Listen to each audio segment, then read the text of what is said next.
প্রিয় 9-10 এর ভাইয়েরা, তোমাদের জন্য আজকে এক কোশ্চেনের ঢাকা বোর্ড 2025 সালের প্রশ্ন সলভ করার জন্য এসেছি। এক কোশ্চেন সমাধানের প্রাথমিক পর্যায়ে তোমাকে জানতে হবে, যদি সেন্টেন্সটি অ্যাফার্মেটিভ থাকে তাহলে নেগেটিভ করতে হবে এবং নেগেটিভ থাকলে অ্যাফার্মেটিভ করতে হবে। তো আমরা প্রদত্ত প্রশ্নের প্রথম এ নম্বর প্রশ্নটা দেখি। প্রথমে সাবজেক্ট আছে এভরিবডি, এরপরে ভার্ব আছে ওয়ান্স। তো দেখো, এখানে সরাসরি সাবজেক্টের পরে ভার্ব আছে। আমরা প্রথমে খেয়াল করব সাবজেক্টের পরে অক্সিলারি ভার্ব আছে কিনা। যদি অক্সিলারি ভার্ব থাকে তাহলে অক্সিলারি ভার্ব দিয়ে আমরা অ্যান্সার করব। যদি অক্সিলারি ভার্ব না থাকে তাহলে মেইন ভার্বের দিকে তাকাতে হবে। তো প্রথমে দেখো যে সাবজেক্টের পরে সরাসরি ভার্ব আছে এবং ভার্বের শেষে একটা এস আছে। দেখো, তো আমরা জানি যদি ভার্বের সাথে এস থাকে তাহলে ডাজ হয়, এবং সাবজেক্ট এবং এখানে কি হবে, একটা অ্যাফার্মেটিভ আছে তাহলে একটা নেগেটিভ করতে হবে। ডাজন্ট এবং সাবজেক্ট আছে এভরিবডি। তো এভরিবডি, নোবডি, নান এগুলো থাকলে সাবজেক্ট হয় দে। তো সেক্ষেত্রে আমরা এখানে দে লিখব। কিন্তু একটু খেয়াল করে দেখো, সাবজেক্ট আছে দে এবং অক্সিলারি ভার্ব এখানে ডাজন্ট। তো দে একটি প্লুরাল সাবজেক্ট, সেক্ষেত্রে ডাজন্ট সিঙ্গুলার ভার্ব গ্রহণ করবে না। তো সেক্ষেত্রে দের সাথে ভার্ব দিতে হবে ডোন্ট।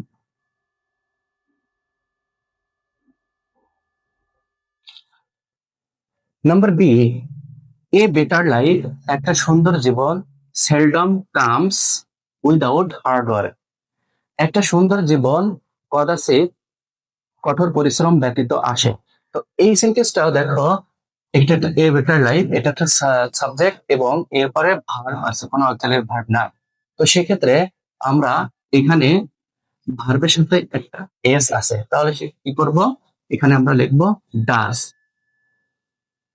তো এই সেন্টেন্সটা একটু দেখো ভাইয়া, যে এ বেটার লাইফ এরপর একটা ওয়ার্ড আছে সেলডম। এই সেলডম একটি নেগেটিভ ওয়ার্ড, যেহেতু এটা নেগেটিভ ওয়ার্ড তাহলে এখানে নট গ্রহণ করবে না, অর্থাৎ ডাজন্ট হবে না, শুধু ডাজ হবে। এবার একটু খেয়াল করো, এখানে আমাদের সাবজেক্ট আছে এ বেটার লাইফ, একটা সুন্দর জীবন। সাবজেক্ট যদি এ বেটার লাইফ এরকম থাকে তাহলে তোমাকে সাবজেক্ট দিতে হবে ইট, তাহলে ডাজ বি। নাম্বার সি দেখো, we have to, we have to work, আমাদের করতে হবে, কি কঠিন কাজ করতে হবে, ফর দিস, এটার জন্য কাজ করতে হবে। তো দেখো, প্রথমে সাবজেক্ট আছে উই, তারপরে হচ্ছে হ্যাভ, তারপর হচ্ছে টু ওয়ার্ক। এখানে একটু খেয়াল করতে হবে, এখানে আমরা হ্যাভ অ্যান্সার হিসেবে গ্রহণ করতে পারি, আবার টু ওয়ার্ক, এখানে নন ফাইনাইট ভার্ব আছে টু ওয়ার্ক, সেক্ষেত্রে আমরা এখানে দুইটা অ্যান্সার গ্রহণ করতে পারি। একটা লিখতে পারি হ্যাভ, এর সাথে নট দিতে পারি, তাহলে হ্যাভেন্ট এবং সাবজেক্ট আছে উই।